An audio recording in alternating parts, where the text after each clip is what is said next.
वर्तमान समय बांग्लादेश एक बड़ खबर आसुछि। हिंदू नेता चिन्मय कृष्ण दास जेल मुक्त होइछंती। बांग्लादेश एक कोर्ट दीर्घ दिन धरी जेल में थिबा चिन्मय कृष्ण दास को जमीन प्रदान करिसेंती। चिन्मय कृष्ण प्रभु प्राय 6 मास धरी जेल में थिले, एबे तांकू मुक्त करा जाइछि। ए खबर एबे भारत और बांग्लादेश रे थिबा हिंदू मानक मध्य खुशीर लहरी खेलाई देछि। सूचना अनुसार हिंदू नेता चिन्मय कृष्ण दास को 6 मास पूर्वे देशद्रोह अभियोग रे गिरफ करा जाइथिला। एहाकू हिंदू माने तीव्र विरोध करथिले।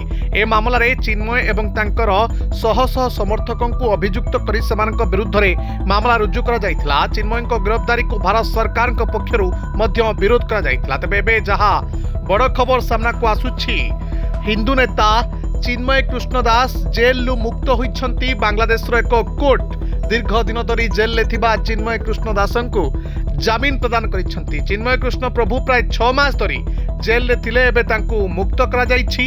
ए खबर एबे भारत एवं बांग्लादेश रे थिबा हिंदू मानक मध्यरे खुशीर लहरी खेलाई दैछि। मेरे रिपोर्ट दिनलिपि लाइव।